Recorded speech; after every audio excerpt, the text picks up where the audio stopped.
May I come in, sir? Yes, come in. Namaste, ma'am. Namaste, sir. Have a seat. Thank you, sir. In which language you are comfortable? Sir, I'm fluent in English, but I can handle both bilingual. Handle both. Yes. Okay, are you aware with the concept of a carbon credit? Yes, sir. What is this? Carbon credit is basically a mechanism to deal with the higher emissions of the carbon in the environment, in which a country which emits a less amount of the CO2, he earns a one carbon credit and he can sell it to another country who is basically emitting the more carbon. Okay. Are you aware with the UN IUCN Red Data List? Sorry, sir. Are you aware with IUCN Red Data List? IUCN Red, जी sir. What is this? Sir, IUCN Red Data List is about the environmental threats to the animals. This list is basically categorized into the three parts, in which there is a critically endangered, and second list is about the endangered category, and the third is about the threatened category. And is there any color codification in this list? Yes sir, color codification is there. जो critically endangered होते हैं sir उनके लिए red code होता है, और बाकी के दो सर मैं भी रिकलेक्ट नहीं कर पा रहा हूँ. Okay. What is the difference between the climate and the weather? Sir, climate conditions are basically a long-term weather phenomena which exist about 30 years. This is the average time period which are taken just to consider the climate, while the weather phenomena is the day-to-day atmospheric conditions which are prevalent at a particular. Okay, as per your words, weather is a day-to-day phenomena ji, ji. and climate is a long-term process. Yes. Okay, good. Now, Haryana के खनिज संसाधनों के बारे में बताइए. खनिज संसाधन जी. Ma'am, Haryana में एक दो मेजर मिनरल्स हैं. तो सर मैम, जो अरावली जो रेंज है यहाँ पे, तो यहाँ पे आयरन का कंसंट्रेशन है. अरावली रेंज की जो मैं बात करूँ तो जो हरियाणा के साउथ वेस्टर्न डिस्ट्रिक्ट्स हैं, खास करके रेवाड़ी डिस्ट्रिक्ट हो गया, महेंद्रगढ़ डिस्ट्रिक्ट हो गया, पलवल डिस्ट्रिक्ट हो गया, इन रेंजेस में सर मैम आयरन का कंसंट्रेशन मिलता है यहाँ से. नेशनल पार्क कितने हैं हरियाणा में? हरियाणा में मैम 2 नेशनल पार्क्स हैं. नाम? पहला सुल्तानपुर नेशनल पार्क और second is Kalesar national park ma'am, Yamunanagar district में. ठीक है. आपने राज्य की विशेषताएं मुझे कुछ बताइए. बिना राज्य का उद्योग और नदियां. हरियाणा में जो मेजर डोमिनेंट रिवर्स हैं उनमें पहला जो नॉर्दर्न साइड में जो रिवर बहती है वो घग्गर है. घग्गर की मेजर ट्रिब्यूटरीज में अगर हम बात करें तो सरस्वती रिवर है, मारकंडा रिवर आती है, इसकी एक और ट्रिब्यूटरी है टांगरी रिवर, और जो सदर्न जो रिवर सिस्टम है हरियाणा का उसमें साहिबी रिवर आती है, इंदौरी रिवर आती है मैम, कृष्णावती रिवर आती है. ये मेजर रिवर्स हैं. और इंडस्ट्रीज की मैं बात करूं तो Haryana is a major emerging economic hub of the India, जिसमें मेजर इंडस्ट्रीज में मैम आईटी इंडस्ट्री है, ऑटोमोबाइल इंडस्ट्री है फरीदाबाद डिस्ट्रिक्ट में, और थर्ड पॉइंट क्या पूछा था मैम आपने? जलवायु. हरियाणा की मैम जो मेजर जलवायु है वो सब ट्रॉपिकल, सब ह्यूमिड टू सब semi arid climatic conditions prevail करती हैं हमारे. ठीक सर. आपका फेवरेट टॉपिक क्या है? Sir climatology. क्लाइमेटोलॉजी. सर एक सेकेंड, आप बोर्ड पर हमें कुछ पढ़ा कर दीजिए. ठीक है.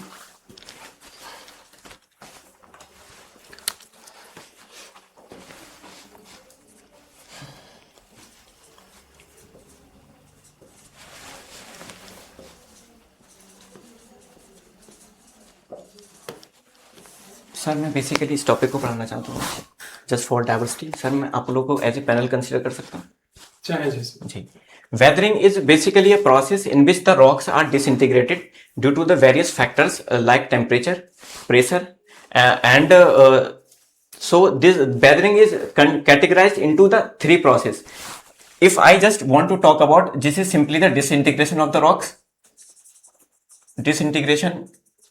And the major characteristic of this weathering phenomena is that all the rocks just only disintegrate. There is no erosion and transportation process involved here. So this is an in situ process.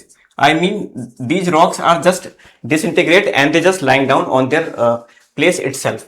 If we talk about the types of the weathering, so we can categorize it into the three types. First is the mechanical weathering. Mechanical weathering में temperature और जो humidity की conditions होती हैं वो important role play करती हैं। तो इसके वेरियस टाइप्स की अगर मैं बात करूं तो पहला होता है एक्सफोलिएशन। एक्सफोलिएशन इसको हिंदी में मैं बोल सकता हूं परपटी विघटन, परपटी अपक्षय, परपटी अपक्षय। ये इस तरह की जो वेदरिंग होती है वो ग्रेनाइट रॉक्स में ज्यादा मिलती है। इसमें रॉक्स जो होती हैं वो लेयर आफ्टर लेयर डिसइंटीग्रेट होती हैं। थोड़ा सा रुक जाइए। जी sir. Important factor for weathering.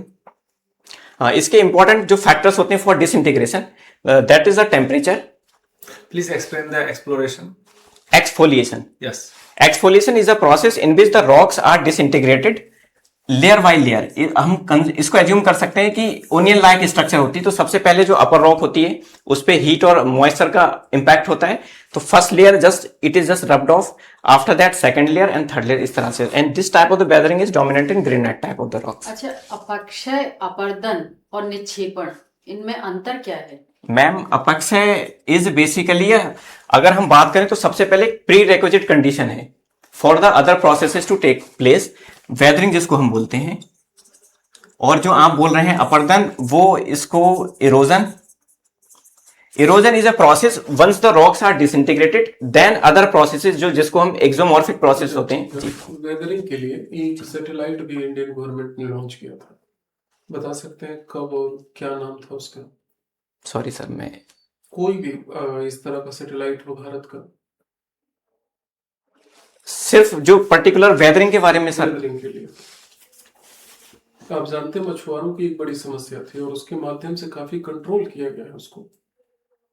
उनको जो है बिफोर 10 मिनट जो है इस तरह की इंफॉर्मेशन देना एटीसी वो गवर्नमेंट कर रही है राइट नो।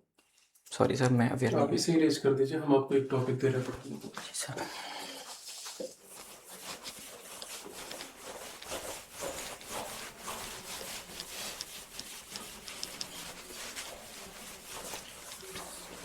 हमें ट्रॉपिकल साइक्लोन पढ़ाइए। Tropical cyclone. Yes.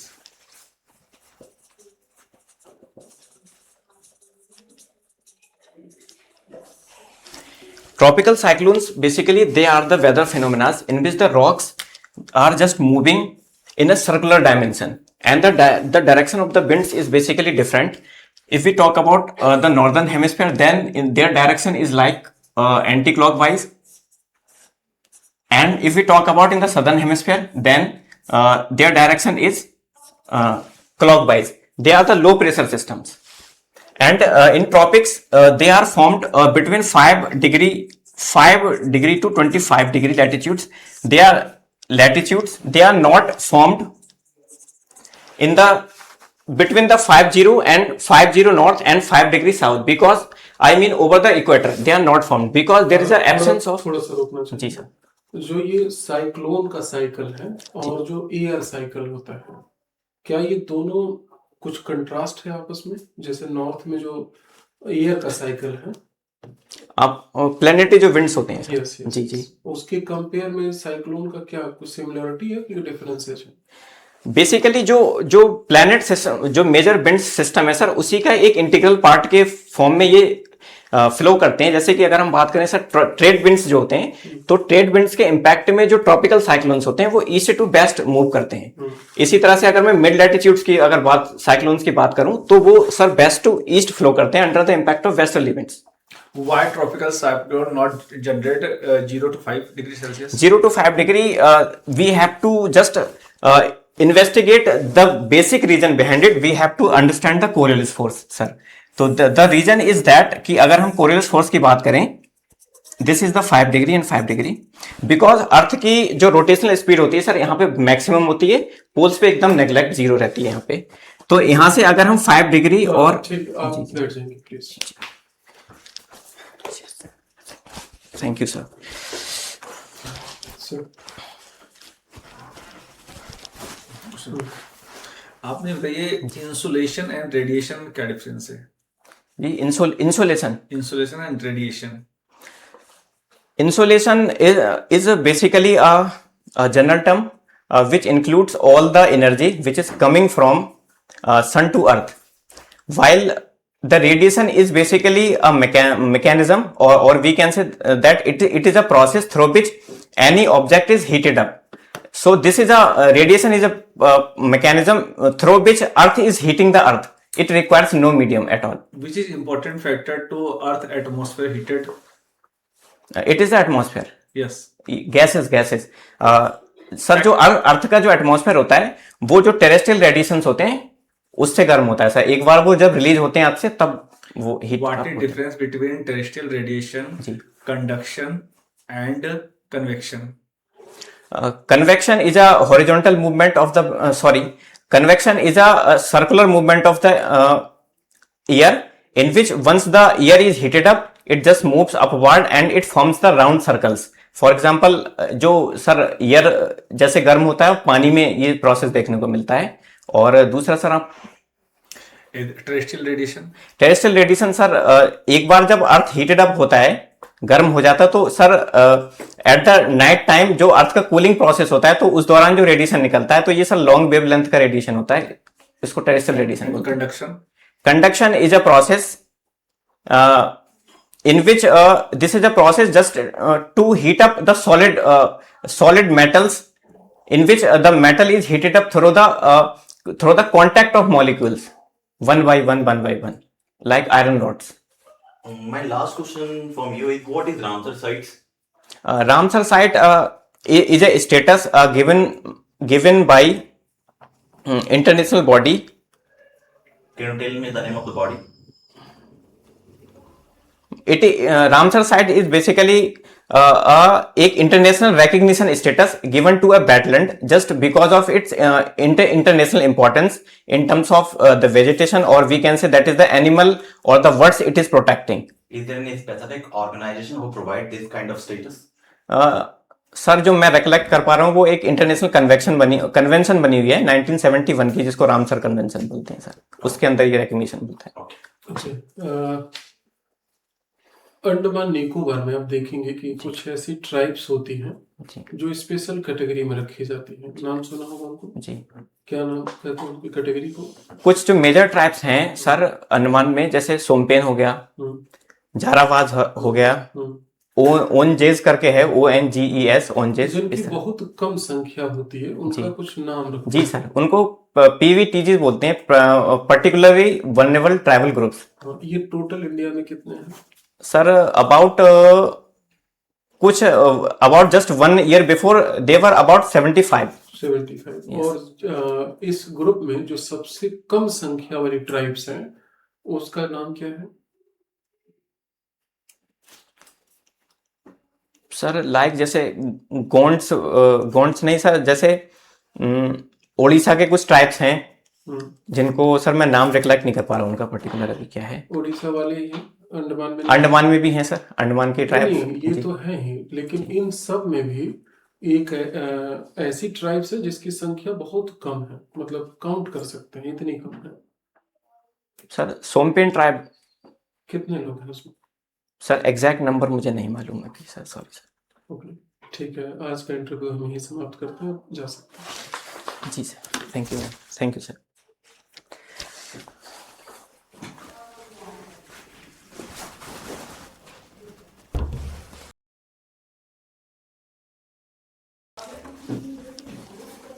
May I come, sir?